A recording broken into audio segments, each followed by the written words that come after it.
Clínica. Muy bien, chicos. ¿Qué tal el examen? ¿Qué opinan del examen? ¿Lo han dado todos? ¿Todos han podido ingresar al formulario? ¿Sí? A ver, alguien que opine del examen, fácil, difícil, ¿cuál fue la pregunta más complicada? ¿Alguna que necesite aclaración de repente, que se han confundido?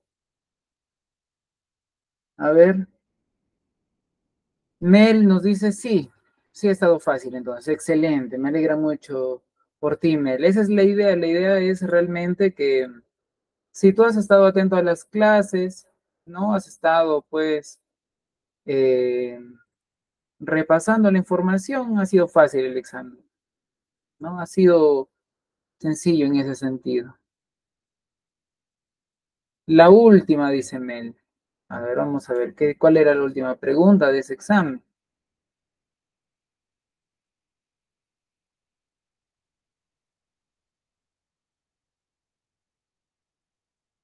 La última pregunta, no sé si habrá estado al azar, pero la última que yo presenté es la que pregunta lo siguiente. ¿Cuál es uno de los criterios clave para el diagnóstico de los trastornos mentales según el DSM-5? ¿Cuál es uno de los criterios clave, chicos? Sin leer las alternativas nuevamente. Ustedes que han estado en clase, hemos hablado 3 clases de trastornos, ¿no? Y siempre se hacía hinco en ciertas características para que realmente un paciente nuestro, ¿no es cierto?, cumpla con los criterios diagnósticos. A ver, ¿cuál era esa aclaración? ¿Se acuerdan? Porque en las alternativas tenemos la alternativa A, que los trastornos deben tener un patrón persistente que provoca malestar clínicamente significativo o deterioro de la actividad social, familiar, laboral o en otras áreas importantes. Sí, esa es la alternativa A. La B es que los trastornos mentales pueden diagnosticar sin necesidad de que provoquen malestar o deterioro en la vida de la persona. Y C, los trastornos mentales no necesariamente deben causar malestar o deterioro en la vida de la persona para ser diagnosticados. A ver, la alternativa correcta es la alternativa A en este caso. ¿Qué quiere decir? Que un criterio, pues, clave para el DSM-5 siempre será que el trastorno, sea cual sea, debe generar malestar significativo en el paciente. Y no solamente malestar físico o emocional, sino también un deterioro en la familia, en el trabajo, en la escuela, en la universidad, donde sea que se desarrolle la persona, tiene que haber algún nivel de afectación, ¿sí? Y entonces esa es la alternativa correcta. Ya chicos, la alternativa B pues está errada porque menciona que los trastornos pueden diagnosticarse sin que provoquen malestar y pues eso es erróneo, ¿verdad? Por algo estamos diagnosticando clínicamente, ¿ya? Y el C es prácticamente lo mismo, ¿no? Los trastornos no necesariamente deben causar malestar, dice. Entonces, en este caso era la alternativa A. Yo recuerdo haber estado mencionándolo constantemente durante las clases. Sí, esa era la idea, que lo recuerden también. Muy bien, chicos. Vamos entonces, ¿sí? A la clase del día de hoy. Muy bien. A ver, vamos a proyectar.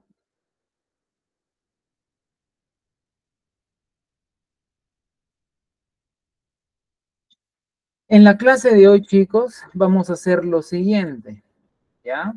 La dinámica consiste en que primero vamos a indagar, vamos a obtener información con respecto a los distintos modelos y enfoques psicológicos, psicoterapéuticos, ¿sí? Entonces vamos a tener esa información. ¿Qué modelos existen? ¿O cuáles son los esenciales, los principales? ¿Ok? Para que finalmente, ¿sí? Todos los presentes puedan cuestionarse a sí mismos qué modelo se ajusta más a su práctica, a su tipo de personalidad también, ¿no? Como hablábamos la clase anterior. Entonces, nosotros como psicoterapeutas también tenemos que tener un enfoque que nos caracterice primordialmente. Eso no quiere decir que yo voy a escoger uno y voy a ignorar a los demás enfoques. Eso jamás puede suceder así, ¿sí? Lo ideal es que nosotros tengamos cuanto mayor información, ¿sí? Eso nos va a ayudar a intervenir de una mejor manera. Pero de todas formas, escoger una y especializarnos en eso. ¿Sí? Eso nos va a ayudar en qué? En que todas nuestras entrevistas tengan un sentido lógico, ¿ya? Entonces, para hablar de eso, vamos a empezar directamente. Bien, como siempre, tenemos que empezar con la introducción, ¿sí? Bienvenidos, obviamente, a la clase de terapias y modalidades de intervención en psicología clínica. En esta sesión, ¿sí? Exploraremos las principales terapias utilizadas en la práctica clínica, sus fundamentos teóricos, técnicas y la postura del psicoterapeuta y la evidencia que respalda su eficiencia. ¿Qué quiere decir? Vamos a conocer eh, en qué se basa cada teoría psicológica, pero sobre todo también me interesa indagar en la postura del terapeuta que ejecuta este enfoque, ¿sí? Porque va a diferenciarse en ciertas características por enfoque del psicoterapeuta, ¿ok? Entonces, vamos a diferenciar primero modelo y enfoque. Un modelo, ¿sí? En psicología en general, no solamente psicología clínica, es una representación teórica, es un conjunto de conocimientos, un modelo, chicos, ¿sí? Pero conocimientos acerca de qué? Conocimientos, ¿sí? Que describen y explican cómo funcionan los procesos psicológicos, ¿ok? Y cómo abordarlos, tratar los problemas psicológicos, etcétera. Entonces, es una manera de comprender, de diagnosticar e intervenir un modelo. ¿Sí? Es un conjunto de conocimientos, no hay que olvidarnos de eso. En cambio, el enfoque, ¿sí? En psicología es una orientación, una perspectiva, según un conjunto de conocimientos, ¿ya? ¿Con qué objetivo? Con el objetivo de abordar los problemas psicológicos, ¿ok? Entonces, cuando hablamos de psicoterapia estamos hablando de enfoques, ¿ok? De una perspectiva de abordar los problemas, porque un problema, un trastorno podemos abordarlo de distintas formas, chicos. En psicología también, ¿sí? Podemos intervenir un mismo diagnóstico de distintas maneras. ¿Sí? Pero hay que saber escoger la más adecuada para el trastorno, para el paciente y para mí como psicoterapeuta también, ¿ya? Entonces, ese es el modelo y el enfoque.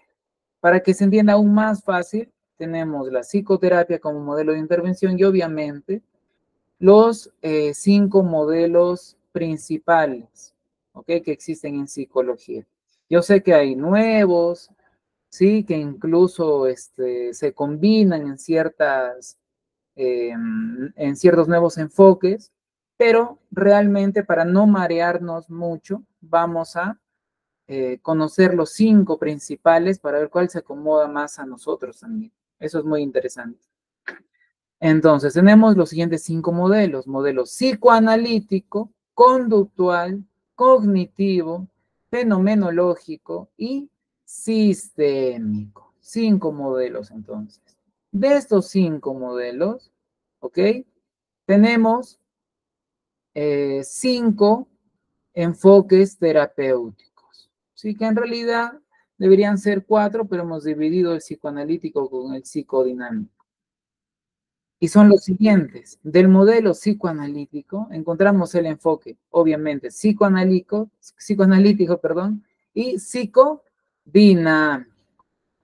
Entre el modelo conductual y el cognitivo se ha generado el enfoque cognitivo-conductual, muy famoso, ¿no? La terapia cognitivo-conductual. El anterior también, el enfoque psicoanalítico, por si acaso, es el psicoanálisis, ¿no? El de Freud, que ahorita vamos a ver. Luego tenemos el modelo fenomenológico con el enfoque humanista, la terapia humanista, ¿verdad? De Carl Rogers, muy interesante. Y por último, el modelo sistémico, el enfoque integracional. ¿Ok? Entonces, vamos a indagar en esto para identificarlos e identificarnos a nosotros también. Muy bien. El modelo psicoanalítico obviamente es de los más antiguos que existen. ¿Sí? Es un modelo de cómo intervenir los trastornos mentales muy antiguo. ¿Sí?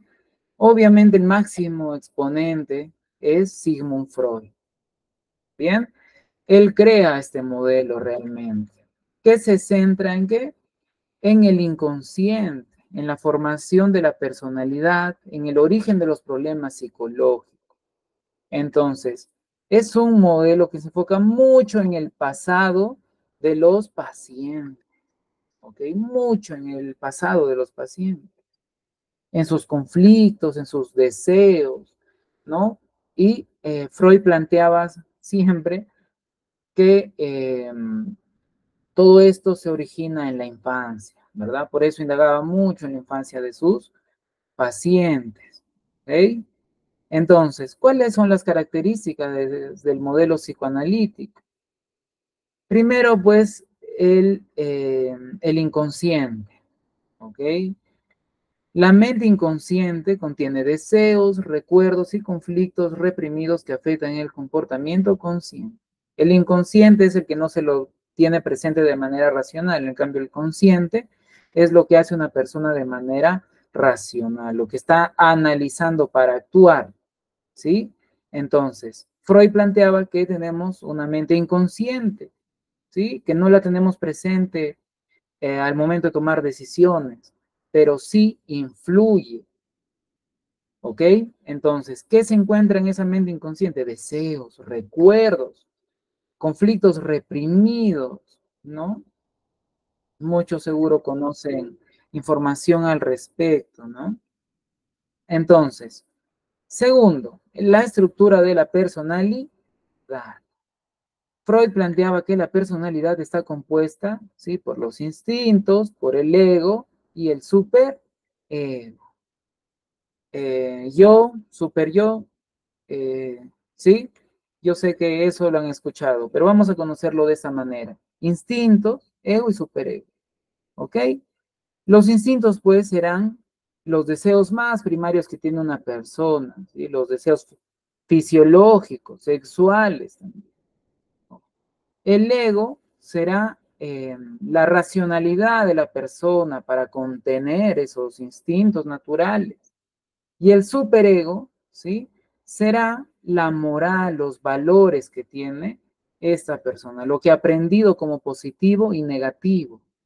¿Ok? Entonces, a partir de esos tres puntos se forma la personalidad, mencionaba Sigmund Freud, a través de nuestros instintos, de lo que nosotros razonamos para contener esos instintos y lo que nos motiva por nuestro análisis de lo que es positivo y negativo. ¿Ok?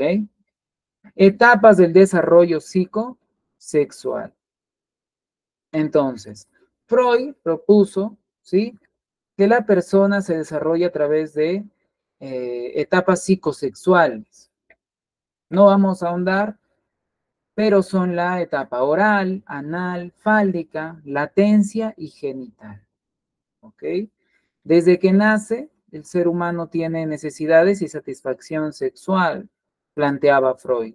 Entonces, según cómo se satisfacía esa necesidad, el ser humano pues se desarrollaba de mejor o peor manera, generaba trastornos o no generaba trastornos. De acuerdo en qué etapa el ser se veía afectado por alguna crisis, situación peculiar, no trauma, ¿sí? Entonces eso plantea Freud.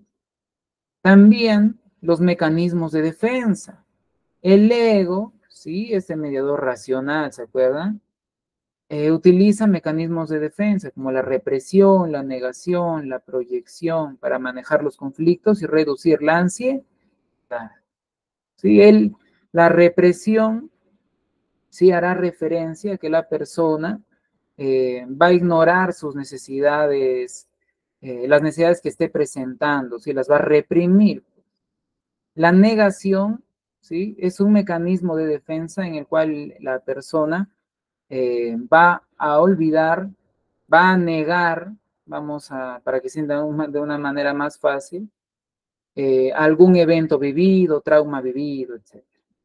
Y la proyección es que la persona va a ver en otro, ¿sí? En otro ser, cualidades personales, ¿no? Defectos, cualidades personales, los va a identificar no en él, sino en otra persona, sus propias características, ¿sí?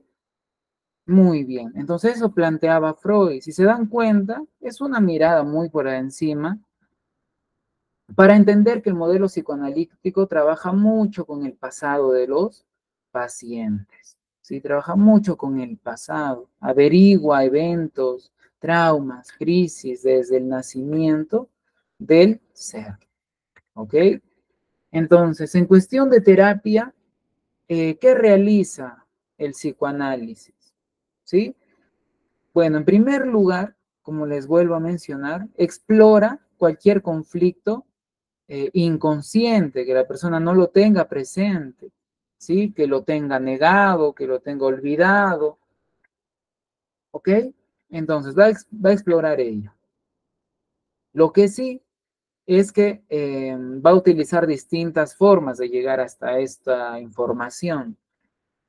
La exploración profunda, como nos menciona como característica, es que pues va a buscar entender conflictos subyacentes y deseos inconscientes, que el paciente viene a decirte que sufre o padece de un dolor persistente, ¿no? Pero si trabajamos con el psicoanálisis, buscaremos conflictos subyacentes a ese dolor, ¿no? ¿En qué momento se presenta? ¿No? Si hay una relación con algún trauma que haya generado ese dolor, ¿no? Que el psicoanálisis trabaja de esa manera. Neutralidad técnica es una característica importante. El terapeuta, cuando hablamos de psicoanálisis, ¿sí? Va a adoptar una postura neutral, ¿ok? ¿Qué va a generar esto? Que el paciente, ¿sí? Eh, explore y proyecte sus pensamientos y sentimientos sin la influencia externa. Para el psicoanálisis, el psicoterapeuta pues tiene que tener una más que intervención, una conducción, ¿sí? Del paciente sobre sus recuerdos, ¿sí? Entonces lo va a ayudar a que explore, ¿no? Que se encuentre a sí mismo en este proceso, pero sin intervenir de una manera, pues, vamos a llamarlo constante, ¿no? Más que nada, ayudarlo a que se conduzca, ¿ok? Entonces, 3, longitud y frecuencia. En el psicoanálisis, pues, las sesiones son extensas, se repiten por mucho tiempo, no es una intervención breve, en realidad el psicoanálisis puede llevarte 1 año, 2 años, llevar una terapia eh, con un psicoanalista, ¿sí? Entonces, esto no significa que sea negativo, pero hay que tenerlo en cuenta. ¿Ya? Hay que tenerlo en cuenta. ¿Por qué? Porque el psicoanálisis hoy en día, ¿sí? Se ha visto envuelto pues en muchas críticas, porque si se dan cuenta todos los presentes, el psicoanálisis no tiene mucho fundamento científico, ¿no? No mide frecuencia, ¿no? Como la terapia cognitivo-conductual, que puedes medir la conducta de una persona, ¿sí? Por repetición, ¿no? Por tiempo que se presenta la conducta, lo puedes medir de alguna otra forma. En cambio, en el psicoanálisis, pues carece de base científica en ese sentido. Por eso no quiere decir que nosotros vamos a ignorar a este modelo terapéutico, sobre todo porque es el primero que existe, ya es el primero. Y en lo personal creo es fundamental porque explora el pasado de los pacientes. Y nosotros sabemos, ¿sí?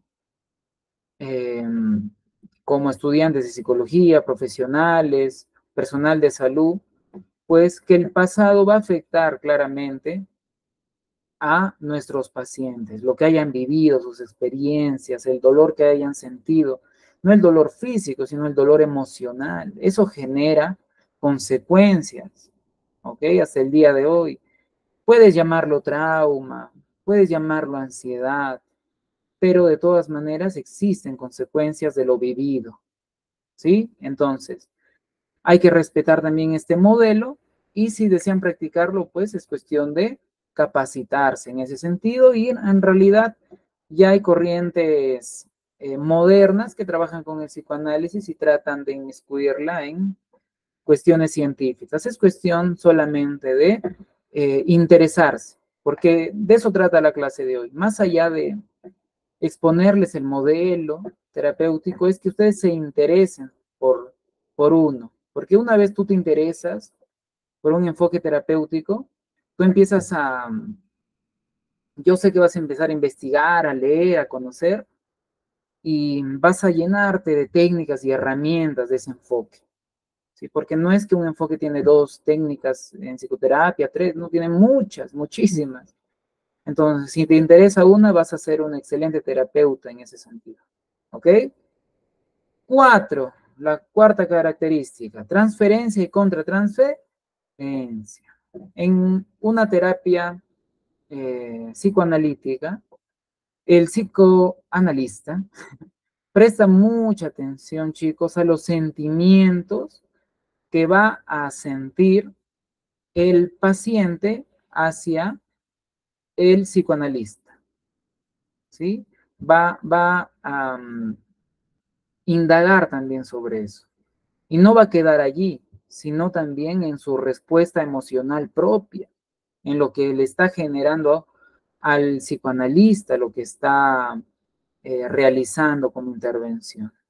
¿Ok? Eso es transferencia y contratransferencia de la manera más simple de entender lo que siente el paciente por el terapeuta y contratransferencia lo que está sintiendo el terapeuta al realizar la intervención a su paciente. ¿Ok? Eso trae también consigo información, chicos. ¿Sí? Trae consigo información, la manera en que el paciente trate a su terapeuta, en la manera en que los van a tratar a ustedes, sus pacientes, la forma en que van a actuar frente a ustedes, la manera en que se van a comunicar de manera verbal y no verbal. Todo eso influye, chicos, y hay que prestarle atención. No es que yo soy cognitivo-conductual y yo no me interesa la transferencia. Sí interesa, ¿ok? Sí interesa. Es fundamental, ¿sí? Que todos tengamos en cuenta que la relación terapeuta-paciente, ¿sí? Tiene que ser cuanto menos positiva, ¿no? Cuanto menos. Sea la terapia que sea, ¿ok? Entonces, para ello, ya estamos hablando de transferencia, porque estamos hablando de las emociones y sentimientos del paciente hacia el terapeuta, ¿ok? Entonces hay que valorarlo también. La aplicación, ¿sí? Se realiza en sesiones regulares, varias veces a la semana durante años, ¿sí?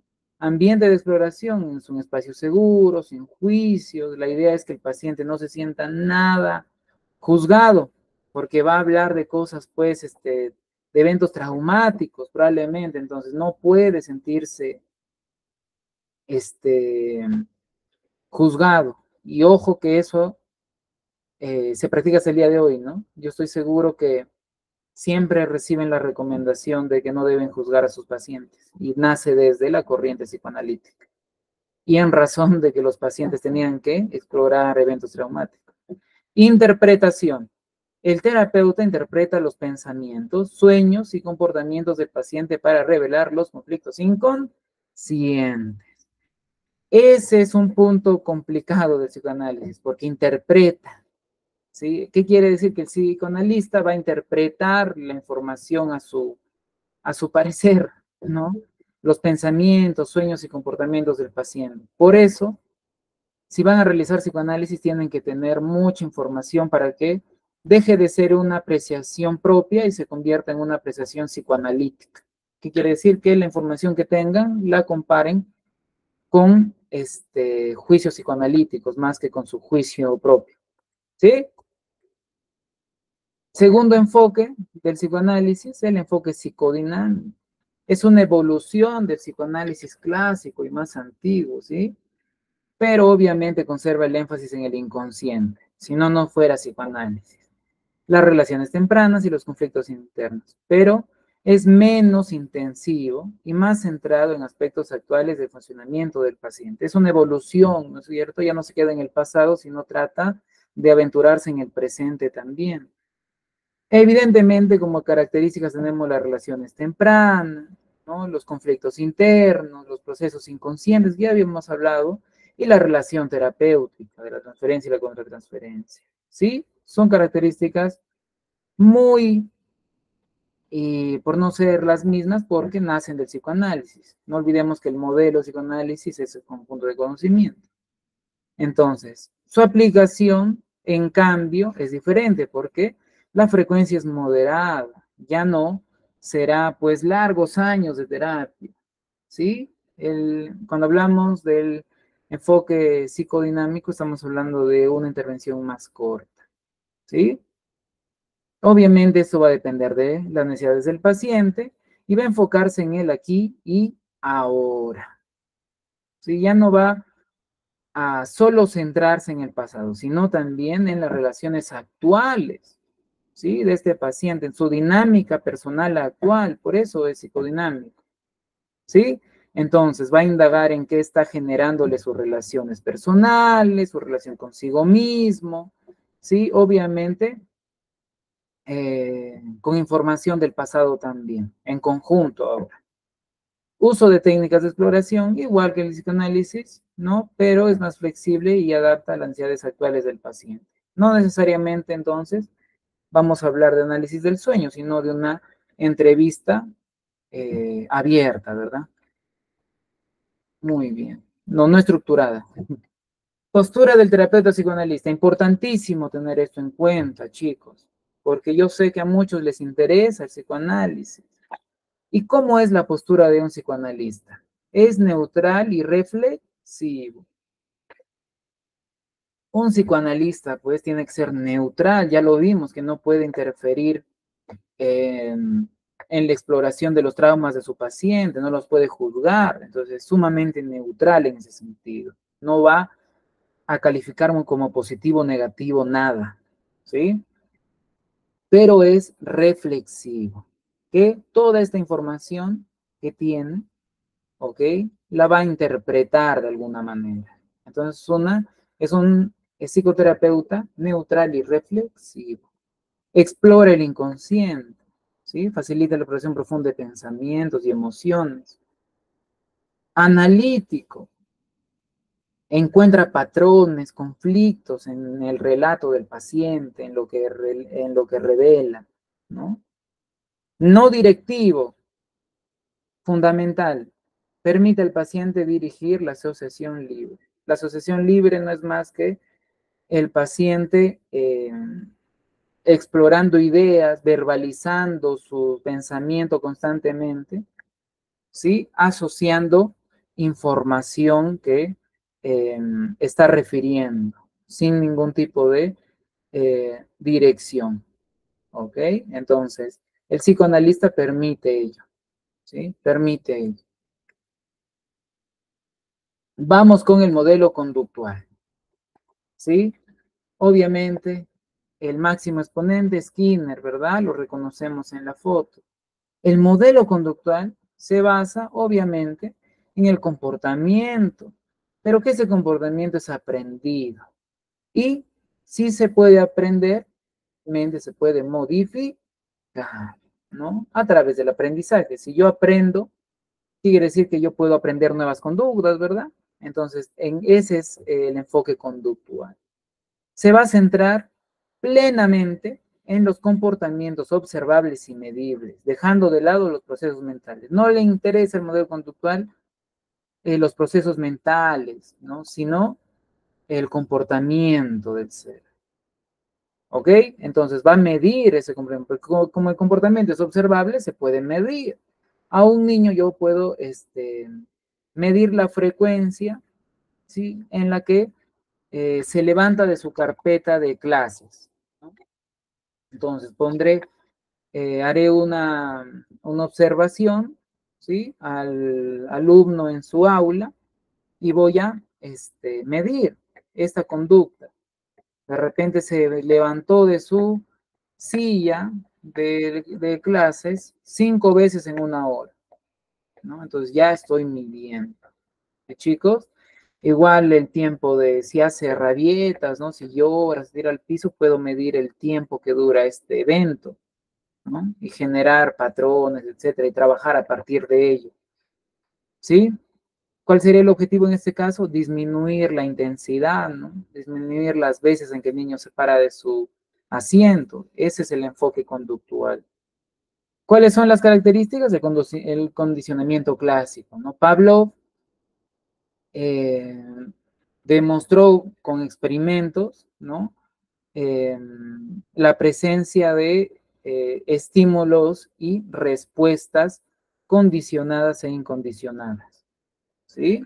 Entonces, el estímulo, la respuesta de los seres vivos en general, porque lo demostró con animales, lo demostró, muchos conocen el experimento de lo del perrito con la campana que salivaba, ¿no?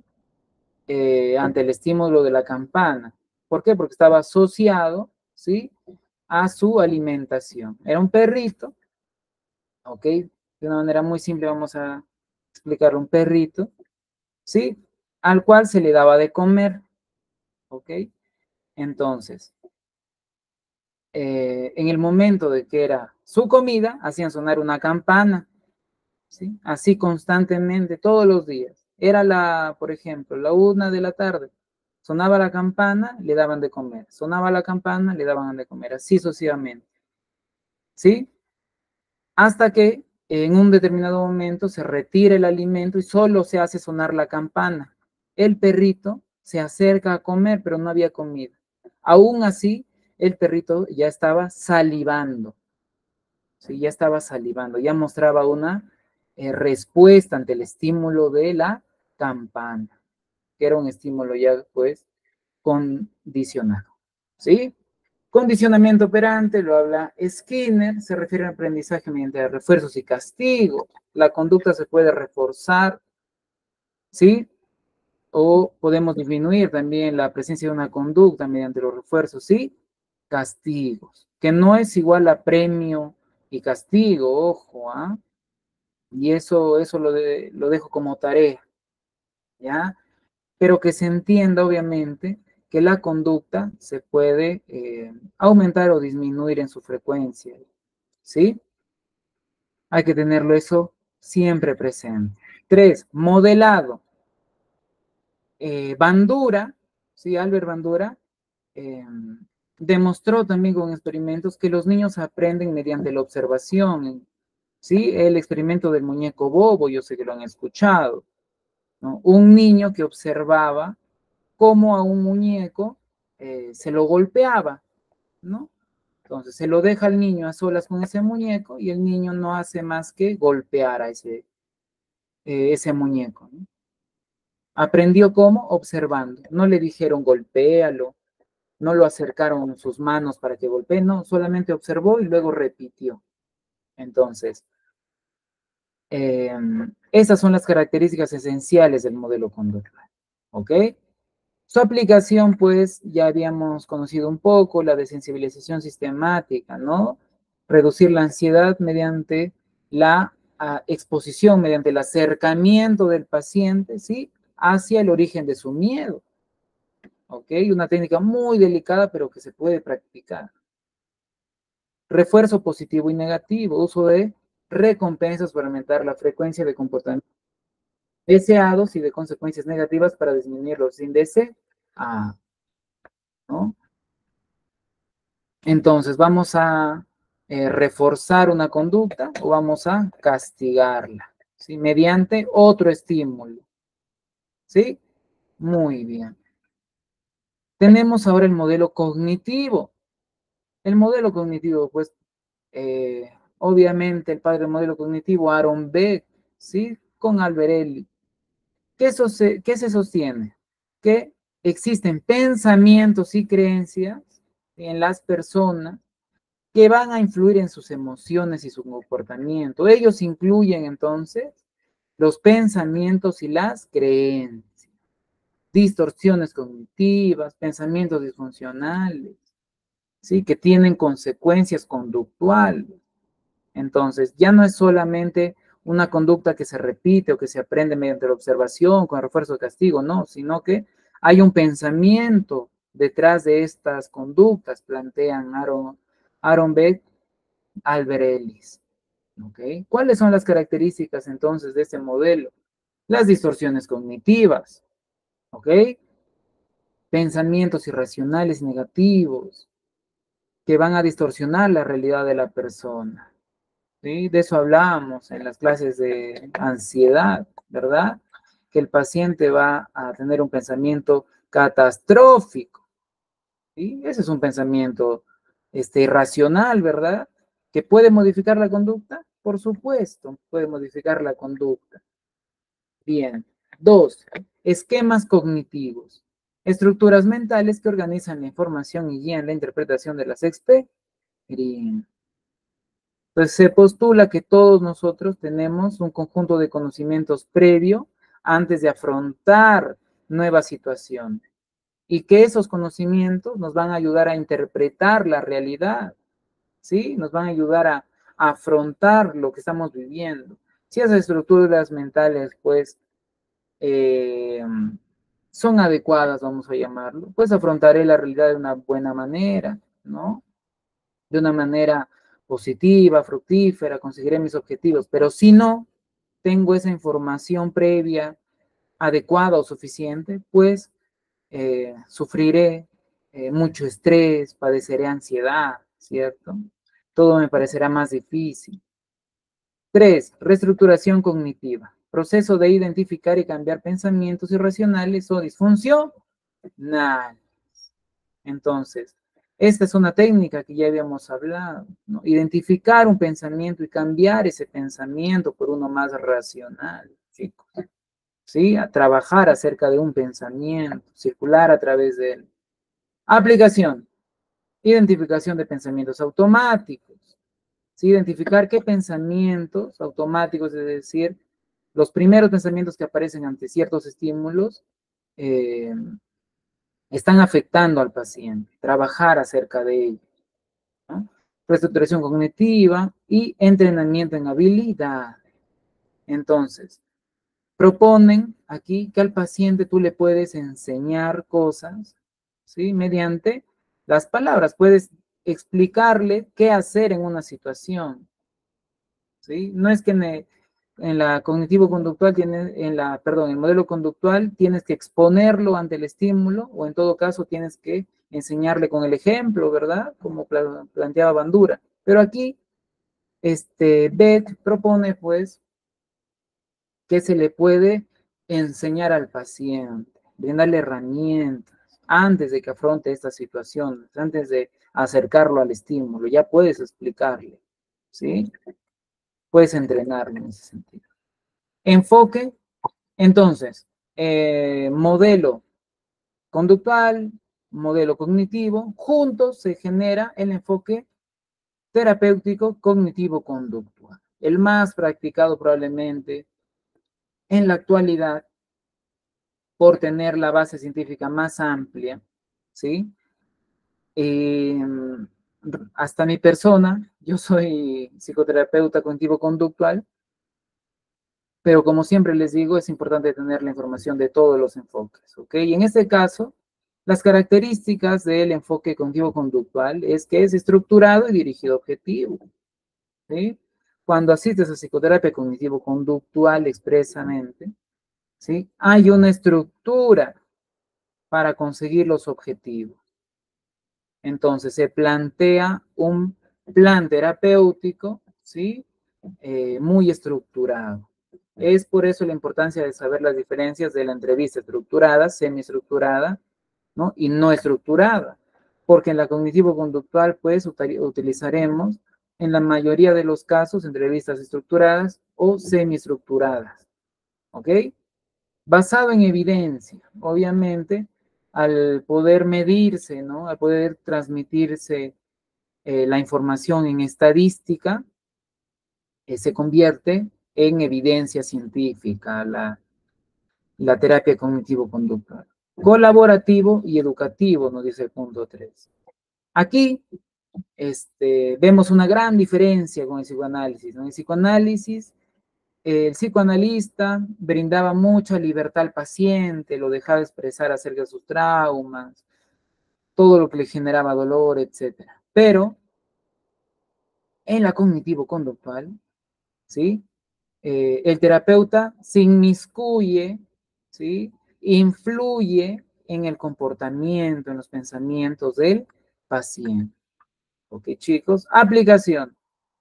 Va a evaluar y formular, perdón, los problemas, ¿sí? Para obviamente buscarles una solución, técnicas cognitivas y técnicas conductuales, que ya lo vimos, excelente. ¿Cómo es la postura de un psicoterapeuta cognitivo-conductual? Es directivo y colaborativo. Directivo porque va a dirigir este plan, ¿sí? Se va a realizar lo planteado por el psicoterapeuta en este modelo, ¿sí? Y colaborativo, ¿sí? ¿Por qué? Porque va a influenciar, ¿sí? Los pensamientos y el comportamiento del paciente. Cuando hablamos, por cierto, de directivo, no es solamente que va a dirigir y se va a decir lo que él dispone el psicoterapeuta. No es solamente eso, sino que tiene que haber, para ello, tendría que haber construido un plan terapéutico específico. No es que él va a dirigir a lo que le place, sino que va a dirigir el plan que se ejecute. ¿Ok? Entonces, en la postura del psicoterapeuta cognitivo-conductual encontramos que es educativo. ¿Por qué? Porque va a proporcionar conocimientos, va a educar, va a enseñar. Es estructurado porque sigue el plan terapéutico que les mencionaba y es orientado a una solución. Se enfoca en resolver problemas, se enfoca en resolver el problema presente del paciente. Modelo, a ver, acá se nos ha ido el título, debería ser el modelo fenomenológico, ¿sí? El de la foto, ¿sí? Como pueden ver es Rogers, ¿sí? Carl Rogers. ¿Sí, chicos? Entonces, este enfoque, ¿ya? Comprende a las personas en cuestión de cómo experimentan el mundo y cómo atribuyen un significado a lo que viven en su día a día, ¿sí? Cómo ellos califican lo que viven, ¿sí? Lo califican como bueno, malo, fructífero, maligno, doloroso, ¿sí?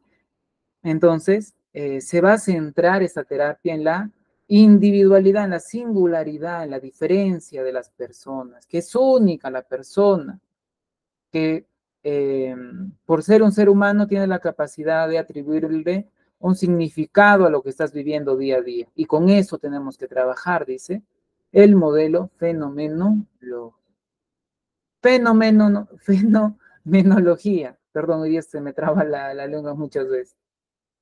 ¿Qué significa esta palabra? Se refiere al estudio de la conciencia y la experiencia, tal como se vive y se experimenta directamente por el individuo. Entonces, no vamos a hablar del pasado, como en el psicoanálisis, no vamos a hablar de conducta o no vamos a hablar de esquemas mentales, sino en este caso vamos a hablar, ¿sí? De lo que el paciente, ¿sí? Juzga de lo que vive, cómo experimenta lo que vive, qué le está generando a nuestro paciente lo que está viviendo en su día a día, cómo lo mueve, ¿no? Cómo eso modifica sus hábitos, etcétera. 2, subjetividad. Reconoce la importancia de la experiencia subjetiva y la perspectiva individual en la comprensión de la realidad. Entonces, va a identificar al paciente como diferente y subjetivo ante los demás, ¿sí? Que es individual y distinto. 3, significado personal. Las personas atribuyen significados, experiencias y cómo esto influye a su percepción del mundo y en su comportamiento. El significado de lo que sucede. Aplicación. La entrevista fenomenológica, ¿sí? Y diálogo y empatía. Es fundamental que para este modelo, que el terapeuta pues genere una relación auténtica y empática con el paciente. ¿Qué quiere decir? Que genere pues una cuasi amistad entre el terapeuta y el paciente, chicos, ¿sí? Una relación auténtica. Entonces, ¿cuál es el enfoque consecuente? El enfoque humanista, ¿sí? Muchos hemos escuchado de esto, ¿verdad? Aquí lo que interesa es generar en el paciente un crecimiento personal, que tenemos que conducirlo hacia la autorrealización. Tenemos que desarrollar todo su potencial como ser humano, ¿sí? Ese es el enfoque humanista, por eso se llama humanista, ¿sí? Entonces, va a poner énfasis en la experiencia subjetiva, en el libre albedrío y la capacidad de las personas para tomar decisiones conscientes y positivas en sus vidas. Es un enfoque muy positivo en general, ¿sí? Muy humanista, pues no sé cómo hemos usado tanto la palabra humanista para referirnos a algo positivo que ya no sé cómo más puedo expresarlo en palabras, este modelo, este enfoque, ¿sí? Las características serán la autoactualización. Se refiere al impulso innato de cada individuo para alcanzar su máximo potencial, ¿sí? Y convertirse en la mejor versión de sí mismo. El psicoterapeuta humanista va a buscar que el paciente dé y genere lo mejor de sí, que si tiene una capacidad la explote en su máxima, eh, en su máxima potencia, ¿ok? Entonces, eso es lo que busca el enfoque humanista. La autonomía y la libertad se le brinda a la persona, ¿sí? Se le educa en el sentido de que él tiene o ella tiene como paciente la capacidad de tomar decisiones, pero que éstas deben ser conscientes y responsables, ¿ok? Enfatiza en el crecimiento y desarrollo personal. ¿Sí? En la aplicación, el enfoque centrado en la persona, apoyo y empatía y exploración de valores y creencias. Fundamental, ¿no? Educa mucho en valores este enfoque. ¿Sí? Que los valores te deben motivar a realizar tus actividades en tu día a día. Entonces, ¿cuál es la postura de este psicoterapeuta humanista? Que debe ser empático, ¿sí? Y no directivo. Empático y no directivo. Empático es que se va a colocar en el lugar de su paciente, va a intentar sentir las emociones, sentimientos de su paciente, comprendiendo que es un ser diferente, ¿sí? Y por supuesto va a ser no directivo. En consecuencia, la práctica, la entrevista será no estructurada, ¿cierto? No estructurada. ¿Por qué? Vamos a brindarle la posibilidad al paciente que exprese su sentir, ¿no? Lo que está viviendo, lo que le genera. Para ello, tiene que el psicoterapeuta presentarse como auténtico, ¿sí? Pero sobre todo en su relación con el paciente, como vuelvo a mencionar, pero sí auténtico, en el sentido de que la interacción no debe ser forzada con el paciente, ¿sí? Aceptante menciona. El psicoterapeuta va a aceptar sin condición al paciente y sus diferencias, ¿sí? Al paciente y sus diferencias.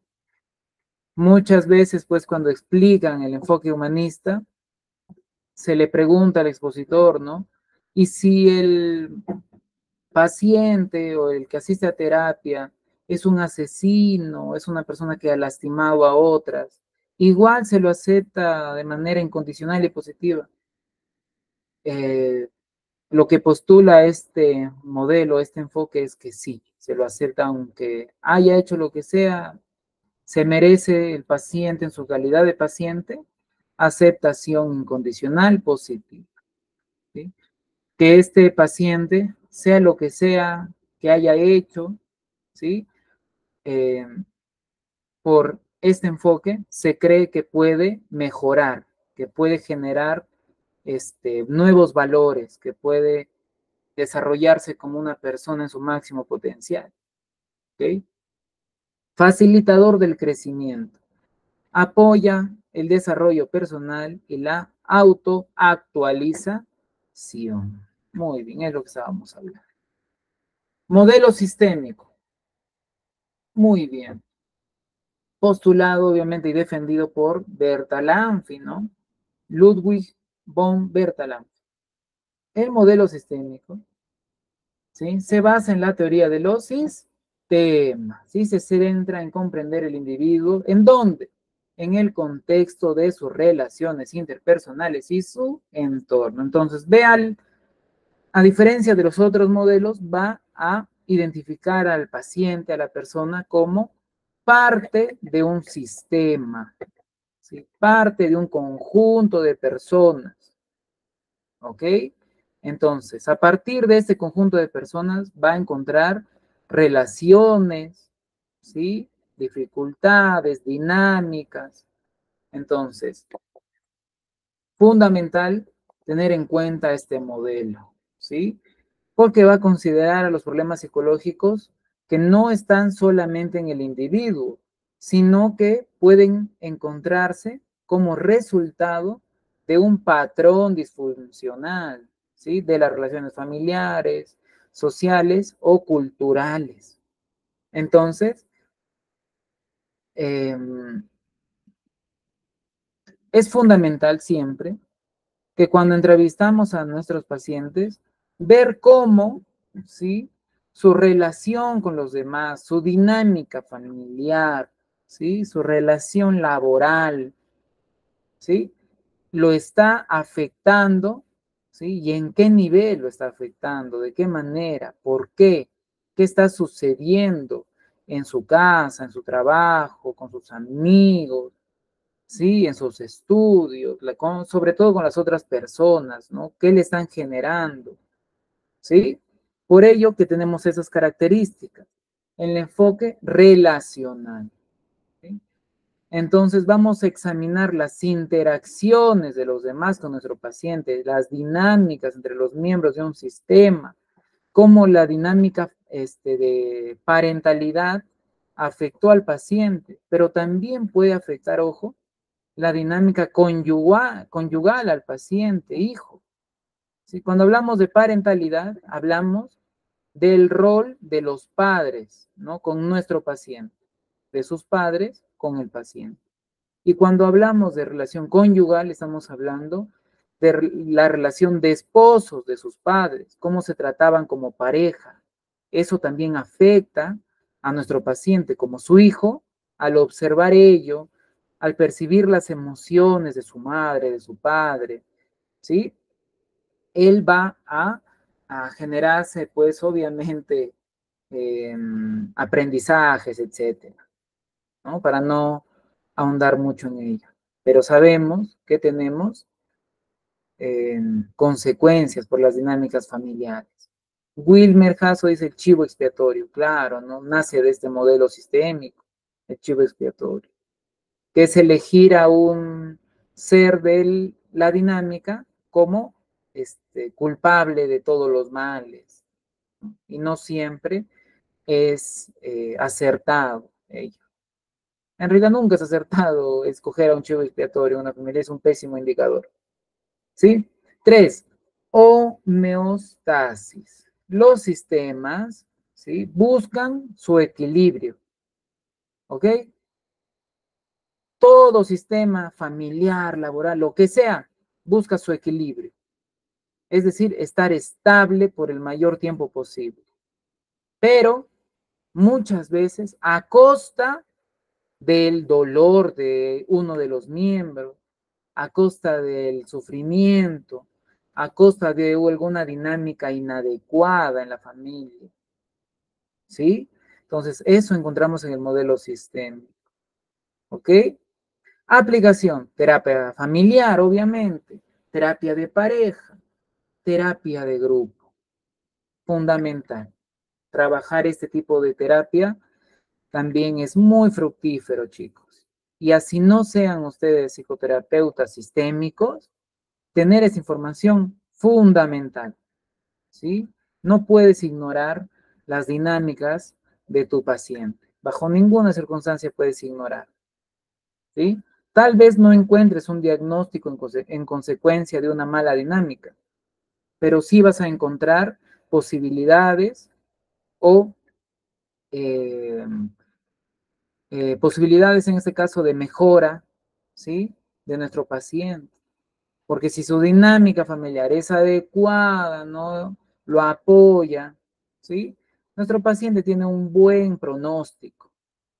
Pero si en este caso la familia no colabora, es el chivo expiatorio nuestro paciente, ¿no? Créanme que el pronóstico no es tan bueno. Entonces tenemos que trabajar en este caso mejor con la familia completa directamente, si no es una pérdida de tiempo. Seguimos. ¿Qué enfoque se presenta? El enfoque integracional. Integracional. En psicología, ¿sí?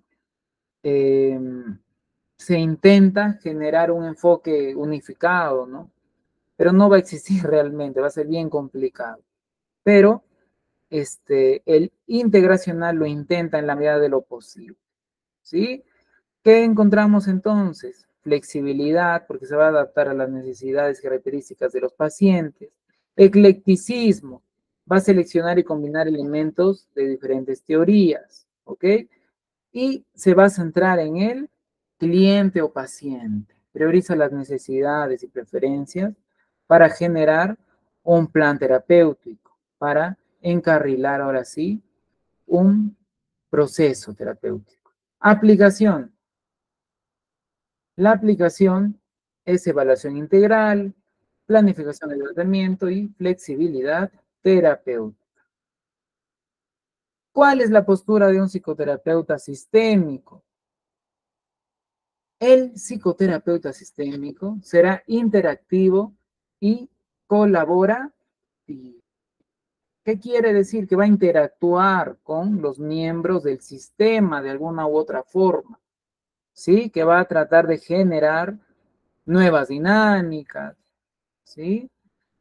Y sobre todo va a colaborar para ello, por eso es colaborativo. Se va a ver involucrado en esto, eh, en este proceso terapéutico con el paciente y sus dinámicas, ¿sí? Facilitador de dinámicas, por ello, interviene, ¿ok? Promoviendo el cambio. Holístico. Holístico, pues, que busca la totalidad del sistema familiar. No es solamente relación paciente-madre, no, sino paciente-madre, paciente-padre, madre y padre, madre, padre, hijo, hermanos, así, en su totalidad, ¿sí? Reencuadrador, ayuda a cambiar la percepción de los problemas familiares. Y vamos a cambiar esa percepción. Muy bien, con eso hemos llegado al final de los principales enfoques terapéuticos, ¿sí? De los que nacen todos los demás. Las aplicaciones de los enfoques terapéuticos, ¿sí? Serán eh, adecuados, ¿sí? Siempre y cuando, chicos, ustedes tengan la información suficiente. ¿Qué quiere decir? Que, por ejemplo, aquí tenemos, ¿sí? Un cuadro donde nos dice la depresión como trastorno, como condición, y si se puede aplicar el enfoque psicoanalista, cognitivo, humanista y sistémico. Vamos a encontrar que sí se puede aplicar ese análisis con depresión.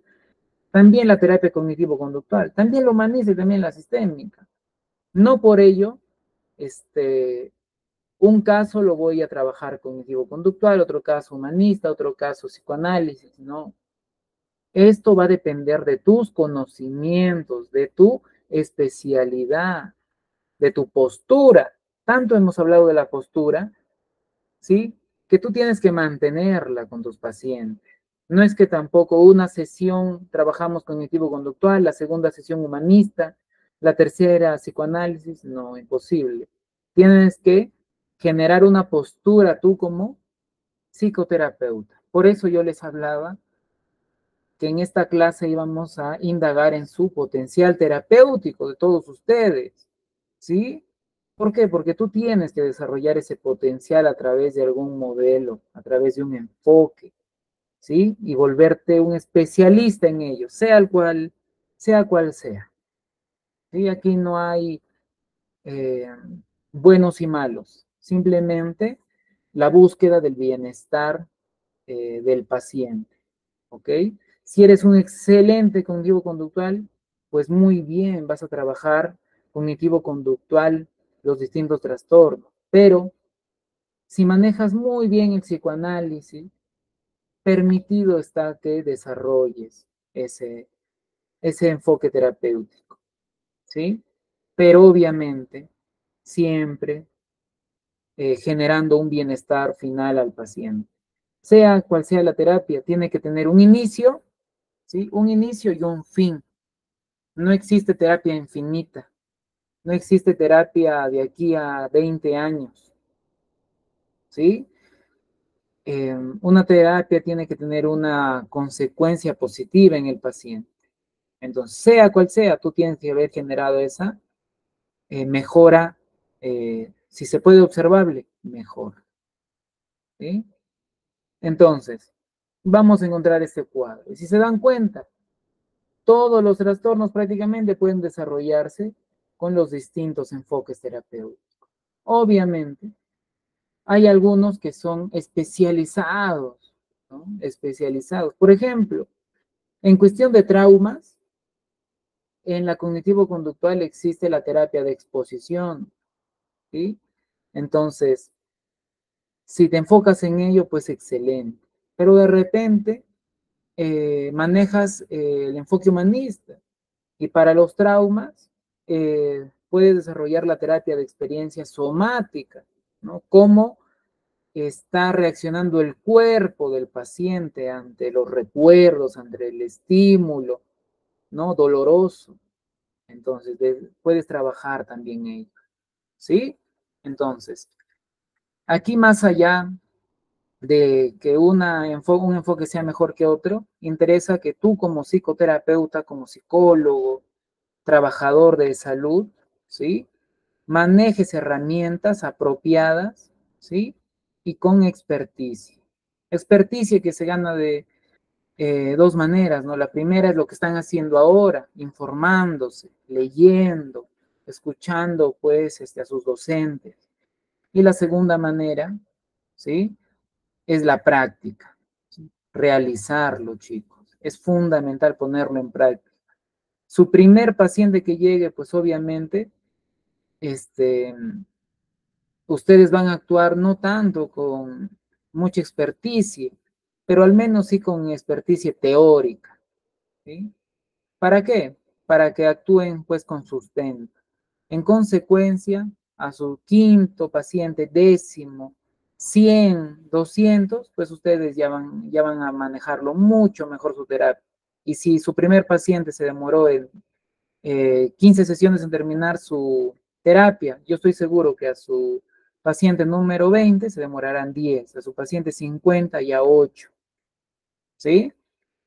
Entonces, no hay que tenerle miedo a hacer terapia, simplemente hay que informarnos y eh, prepararnos para cada entrevista, chicos.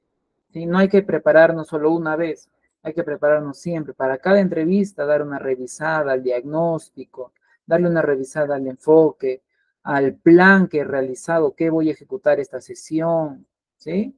Pues manejar eso. Van a ver que con eso van a lograr buenos resultados y sobre todo reconocimiento también de sus pacientes.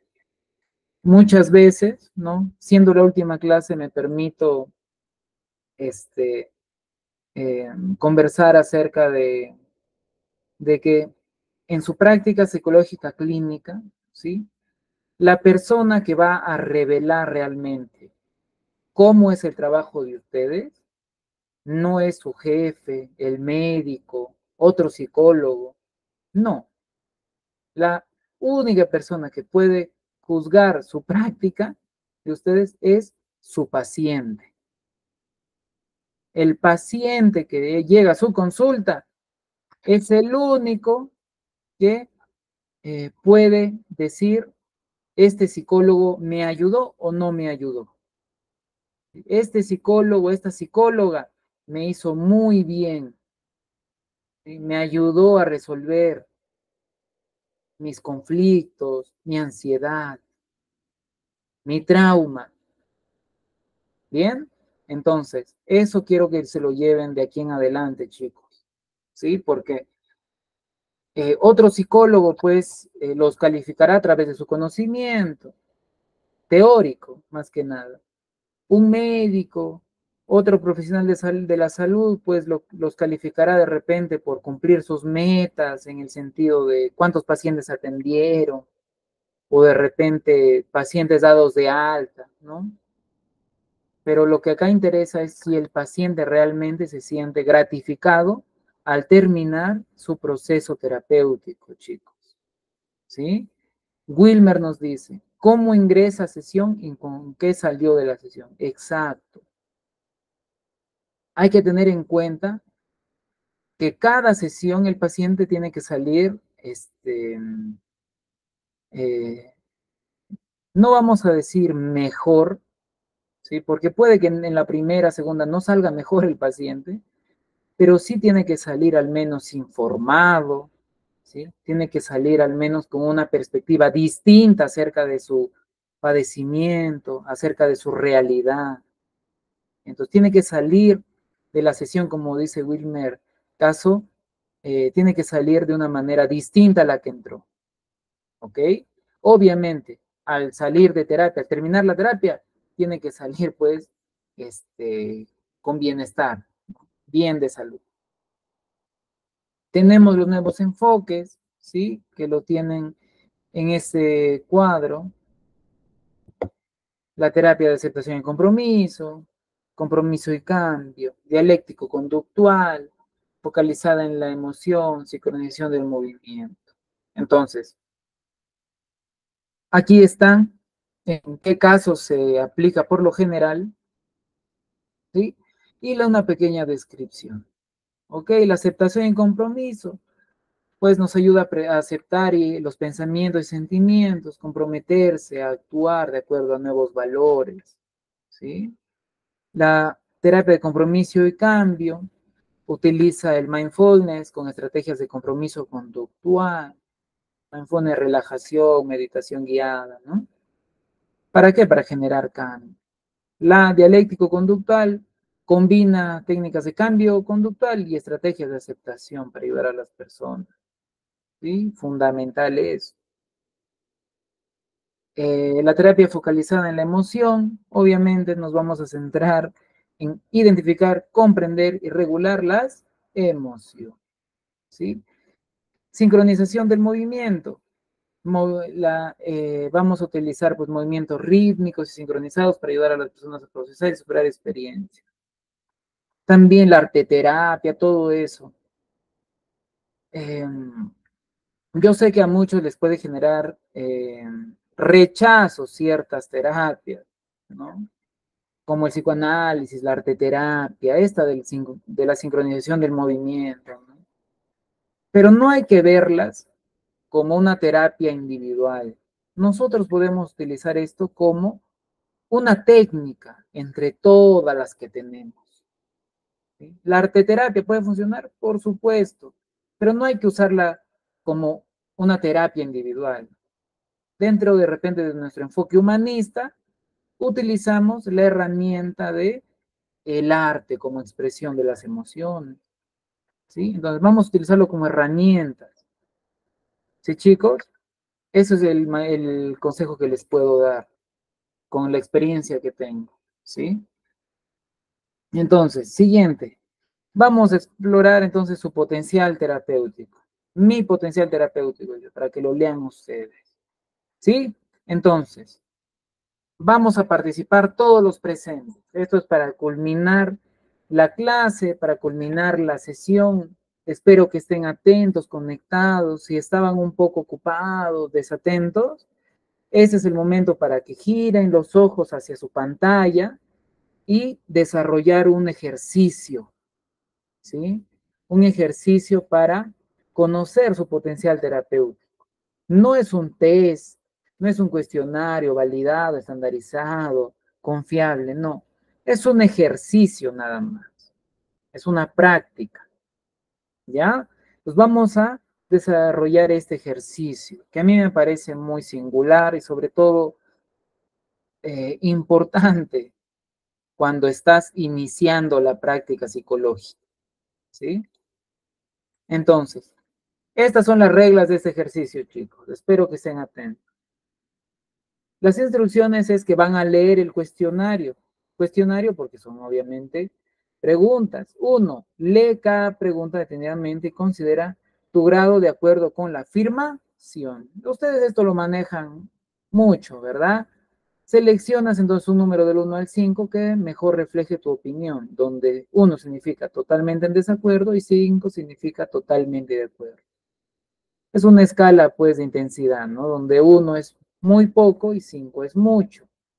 Van a responder de manera honesta y basándose en sus propias características y experiencias. Ojo a eso. Ustedes, entonces, van a responder de acuerdo a sus características propias, no a las que quieren tener, a las que sueñan tener, sino lo que tienen ya ahora, sus características individuales de este momento, ¿sí? Y también acerca de sus experiencias. Entonces, lo que han vivido, lo que les ha gustado, cómo han sido, ¿ok? Entonces, vamos a explorar esto a partir de nuestro conocimiento previo de nosotros y el actual, no del futuro, ¿ya? 4.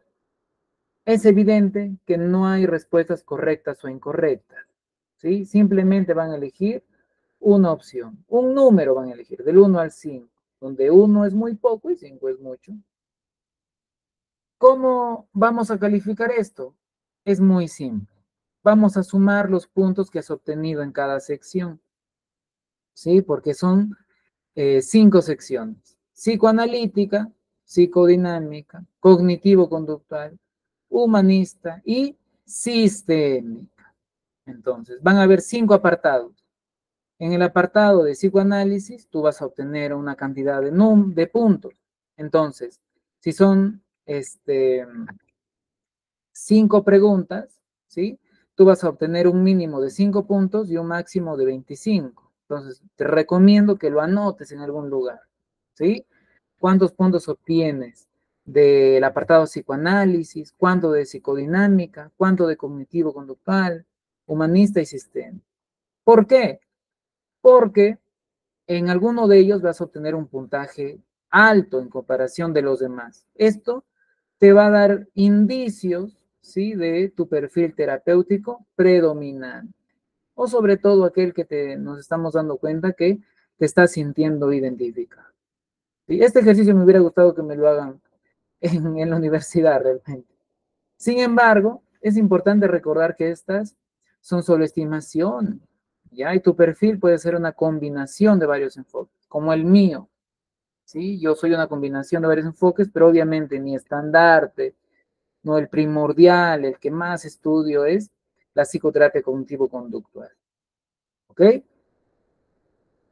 Vas a reflexionar, obviamente, sobre lo que ha respondido después, ¿sí? ¿Por qué? Porque vas a encontrar que vas a tener cierto perfil también para otros modelos psicoanalíticos, psicoterapéuticos, que de repente no pensabas.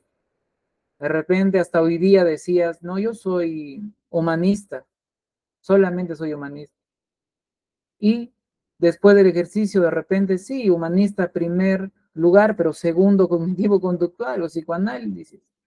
Entonces, eso te da un indicio de dónde podrías encontrar nuevas herramientas terapéuticas, ¿sí? O qué podrías explorar ahora. 5, vas a utilizar la información para explorar intereses y preferencias, como les decía. ¿Empezamos entonces, chicos? Sí, a ver, ¿alguna reacción? ¿Están vivos por ahí todavía? Andrea Muñoz, excelente. Fernando, Catherine. Muy bien, chicos. Andrea. Vamos a empezar entonces. Alonso, María Alejandra. Muy bien, chicos. Empezamos, ojo. Ah, psicoanálisis, primer apartado. Creo que soy una persona reflexiva y paciente, capaz de escuchar atentamente a los demás. Si eso se parece a mí, mucho, puedo elegir 5, 4, pero si no se parece, puedo poner 1, 2. Si se parece más o menos, 3. Entonces, si ustedes son una persona reflexiva y paciente, capaz de escuchar atentos a los demás, pongan un numerito, ¿ya? Muy bien. Les voy a pedir al final su resultado más alto, ¿ya? Para retroalimentar. 2, me considero una persona analítica, interesada en comprender las motivaciones y conflictos subyacentes en el comportamiento. Si ustedes son analíticos, interesados en comprender las motivaciones y conflictos, marquen un puntaje alto. Si no son, un puntaje bajo. 3, valoro la introspección y la exploración profunda de los pensamientos y emociones. Si ustedes valoran la introspección, ¿sí? El autoanálisis, la exploración de pensamientos y emociones, marquen o escriban un número alto. Si no, de no ser el caso, un número bajo. 4, soy capaz de mantener una actitud neutral y objetiva frente a las emociones intensas de los demás. Bien. ¿Son capaces de mantener una actitud neutral y objetiva frente a las emociones intensas de los demás? ¿Qué quiere decir una emoción intensa? Donde el paciente pues va a llorar, va a sentir una ansiedad fuerte, una crisis de angustia. ¿Ustedes son capaces de mantenerse neutrales y objetivos ante esto? 5, me siento cómodo con la idea de explorar temas difíciles y trabajar en profundidad durante las sesiones. ¿Se sienten cómodos con temas difíciles, traumas delicados? ¿Se sienten cómodos con eso? ¿Se sentirían cómodos ustedes? Escriban un número del 1 al 5, chicos. Escriban un número. Wilmer, atento, estamos haciendo un cuestionario, ¿sí? Un ejercicio práctico, donde tenemos que responder con números del 1 al 5, qué tanto se parecen estas afirmaciones a nosotros, ¿sí? Pasamos al siguiente apartado. Psicodinámica. Creo que tengo habilidades empáticas y una comprensión profunda de las emociones humanas. Pandy Home dice, definitivamente no sirvo para psicoanálisis. Entonces, psicodinámica. Creo que tengo habilidades empáticas y una comprensión profunda de las emociones humanas. ¿Creen que tienen esas habilidades empáticas y comprensión profunda? Marquen un número, escriban un número. Se consideran, se considera una persona curiosa y dispuesta a explorar aspectos profundos de la psique humana. Escriban un número. 3, valoro la autenticidad y la sinceridad en las relaciones interpersonales. ¿Valoran la autenticidad y la sinceridad en las relaciones interpersonales? ¿Ustedes creen que con los pacientes, con sus amigos en general, tiene que existir una relación auténtica y sincera? 4, soy capaz de establecer una relación de confianza y seguridad con los demás. ¿Son capaces? Yo sé que no, que muchos no necesariamente generan relaciones tan cercanas con los demás y seguras. Y eso no es realmente malo, ¿sí? Siempre y cuando encontremos maneras saludables de conseguir nuestros objetivos, no necesariamente tenemos que involucrarnos mucho con todas las personas, pero otros podemos sí generar relaciones de confianza fácilmente. 5, me siento cómodo con la idea de interpretar los procesos inconscientes y explorar los conflictos emocionales. ¿Se sienten cómodos con eso? ¿Se sienten cómodos con hablar de procesos inconscientes y explorar conflictos emocionales sobre todo? Escriban un número. Bien, hasta este momento ya tienen 2 puntajes. Un puntaje para el psicoanálisis, que mínimo han obtenido 5 y máximo 25, y un puntaje para el apartado B de psicodinámica. También mínimo de 5, máximo de 25. C, cognitivo-conductual, chicos. Creo que soy una persona pragmática y orientada a solución. Pragmática, que realiza las cosas, pues, ¿no? Que tu objetivo lo buscas cumplir mediante acciones, pragmático. Escribe un número.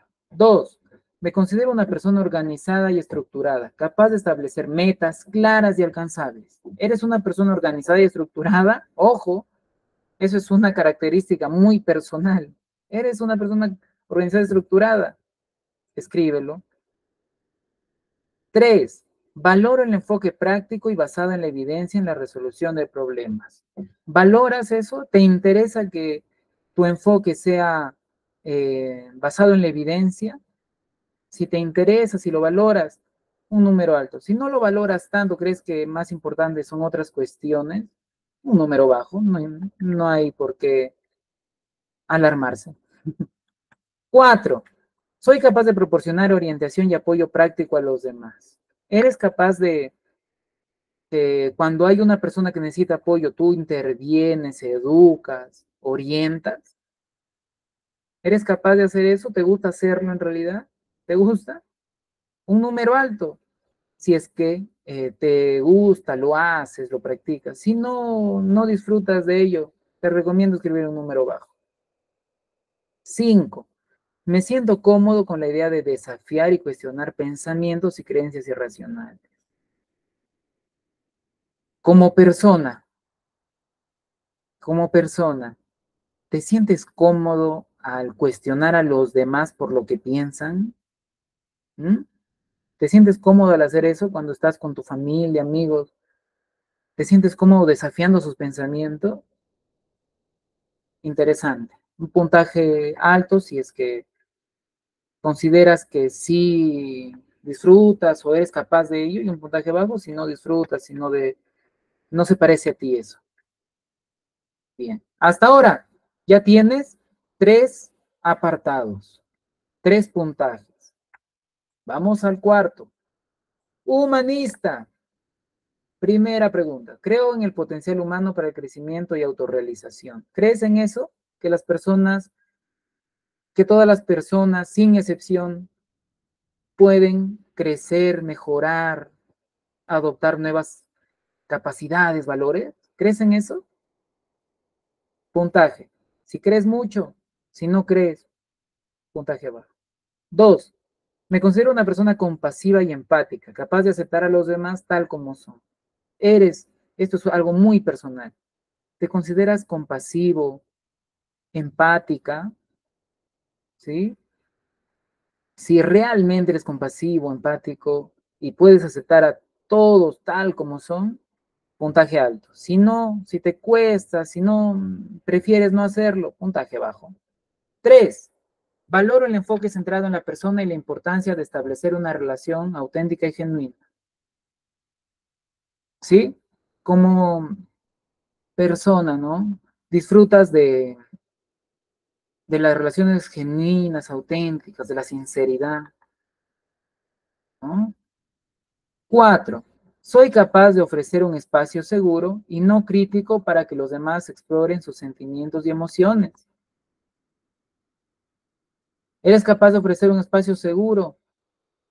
¿Sí? ¿Sientes que tú cuando hablas con los demás generas esa tranquilidad? O de repente, ¿no? Porque hay personas, ¿sí?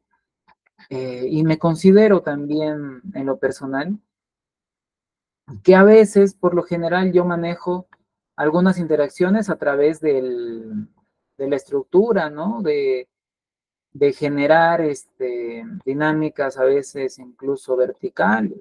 Y no es negativo, depende del contexto, ¿sí? 5, ¿te sientes cómodo, cómoda con la idea de facilitar el crecimiento personal y el desarrollo del potencial humano? ¿Te sientes cómodo con eso? Con hacer crecer a las personas, desarrollar su potencial, sus capacidades, ¿no? Explorar cada una de sus habilidades y desarrollarlas. Esa idea te gusta, si no, puntaje bajo. Si sí te gusta, puntaje alto. Último, es sistémica. ¿Crees que eres una persona flexible y adaptable? Capaz de ver una misma situación de distintas perspectivas, que puedes ver un problema de distintos ángulos. Si es así, puntaje alto. Si no, puntaje bajo. 2. ¿Te consideras una persona orientada en las relaciones? Interesada en comprender las interacciones entre las personas. ¿Te interesa ello? ¿Te interesa cómo las personas se relacionan? Eso de repente, ¿no? Un número tienes que escoger, alto o bajo, de acuerdo a cuánto se parece a ti. 3. ¿Valoras el enfoque en el sistema familiar y la importancia de abordar los problemas de una perspectiva holística? ¿Sí? Entonces, valoras el sistema que habíamos hablado, el sistema familiar, ¿no? Y la manera en que eh, todo es parte de las dificultades de nosotros, de nuestros pacientes. ¿Consideras que eso es válido? Si no lo consideras, puntaje bajo. 4. ¿Eres capaz de colaborar y trabajar en equipo con otras para alcanzar objetivos? ¿Mm? ¿Te gusta el trabajo en equipo colaborativo? Si te gusta, lo disfrutas, mucho, 5. Si lo disfrutas más o menos, 3. Si no disfrutas de trabajo en equipo, 1. Es una característica personal, aquí no hay respuestas buenas o malas. Cada quien trabaja en su propio modelo, ¿sí? 5. Me siento cómodo con la idea de explorar patrones de interacción familiar y facilitar el cambio dentro del sistema. ¿Te gustaría o te gusta involucrarte con las familias enteras cuando trabajas con tus pacientes de tus prácticas o incluso con tus amigos, familiares? ¿Te gusta no solamente ayudar a la persona, si tienes un familiar de repente que está pasando una dificultad, no solo ayudarlo a él, sino a involucrarte a interactuar con los demás, involucrar a sus familiares a que lo ayuden? ¿Te gusta eso? O de repente no disfrutas. Bien, con eso deberíamos haber terminado este ejercicio. ¿Quién me puede decir cuál fue, en dónde obtuvo su puntaje más alto? Gracias, Fernando Villafuerte, excelente. En psicoanálisis 17, psicodinámico 18, cognitivo-conductual 22, humanista 22, sistemático 23. Excelente. Todos los puntajes casi altos, Fernando. Muy bien. Wilmer Caso, psicodinámico, salió alto. Andrea Muñoz, humanista 25, el puntaje más alto. El máximo puntaje, muy bien. Alonso, cognitivo-conductual 22, sistémica 19, bien. Pandi, humanista, bien. Entonces, analizando el caso de Fernando, en realidad este ejercicio, chicos, ¿ya? Es un ejercicio un poco trampa. No trampa de mal sentido, sino trampa ¿por qué? Porque hoy en día los psicólogos están muy divididos por enfoques o por modelos, y eso es muy triste, ¿sí? Porque no es posible que dos profesionales psicólogos critiquen el trabajo del otro solamente porque manejan un modelo distinto. Y eso ustedes lo van a ver en la práctica, ¿sí? Entonces, ¿qué demuestra este ejercicio? Que ustedes, chicos, que todos ustedes tienen perfil, ¿sí? Y coinciden con todos los modelos. Yo estoy seguro que ninguno de ustedes ha sacado 5 en alguno, es decir, el puntaje mínimo, como sacar 0. Yo sé que nadie ha sacado el puntaje mínimo en ninguno, ¿sí o no? O alguien ha sacado el puntaje mínimo en alguno. ¿Ah? Entonces, esa era la trampita, en que yo estoy seguro que ustedes tienen el perfil para trabajar cualquier técnica, pero por supuesto que el puntaje más alto que han obtenido Fernando, Pandi, Alonso, Andrea, Wilmer, ¿sí? Ese puntaje alto es el cual a ustedes los tiene que motivar para especializarse en ese modelo y generar conocimiento de sus técnicas, herramientas y utilizarlas, chicos. ¿Sí? Entonces, en el caso de Fernando, sistémica ha salido pues 23, el más alto. Estoy seguro que a Fernando le gusta la interacción de los grupos, ¿no? Entonces, sería excelente que trabaje en ese sentido sus intervenciones psicoterapéuticas, pero obviamente ha obtenido puntajes altos también en cognitivo conductual y humanista, 22 y 22. Entonces, a pesar de que va a usar el sistema, el modelo sistemático, va también, estoy seguro, porque le gusta a Fernando, va a utilizar herramientas cognitivo-conductuales. De repente su entrevista va a ser bastante humanista, ¿sí? Entonces es interesante no es una evaluación, este ejercicio. Wilmer salió psicodinámico, excelente. Es importante saber que cuando hablamos de psicoanálisis y de psicodinámica, ¿sí? Hablamos de mucha información, mucha información. ¿Por qué? Porque es la primera corriente, chicos. Es la corriente más antigua. Por ende, es la que tiene mayor información. ¿Sí? Mayor información. Entonces, un gran poder, como le decían Spider-Man, no su tío, un gran poder conlleva una gran responsabilidad. Si te ha salido alto psicodinámico, psicoanálisis, ¿sí? Tienes la responsabilidad de leer mucho, de investigar mucho, porque es muy amplio. Entonces, para que tu práctica sea la mejor, en el caso de psicoanálisis y psicodinámica, tienes que manejar mucha información. ¿Sí? Andrea, humanista 25, el puntaje más alto. Me alegra mucho que haya obtenido 25 en uno de los enfoques. ¿Por qué? Porque eso habla de que su perfil es, pero correctísimo para realizar una terapia humanista. Porque aquí no es solo que yo ejecuto las técnicas y ya está, mi paciente se sana, no. Tengo que ejecutarlas bien. Yo puedo tener el mejor martillo del mundo, ¿sí? Para clavar un clavo en la pared. Puedo tener el martillo más caro de la tienda, pero si ni siquiera puedo agarrarlo el clavo, no sé ni cómo se agarra el martillo, ¿qué voy a hacer? Voy a lastimarme mi mano. En lugar de darle al clavo, le voy a dar a mi mano, a la pared, todo va a fallar, ¿sí? Entonces, aquí interesa mucho que tú cumplas el perfil, ¿sí? Porque eso habla de que tú ya tienes ciertas capacidades para desarrollar esta terapia, Andrea.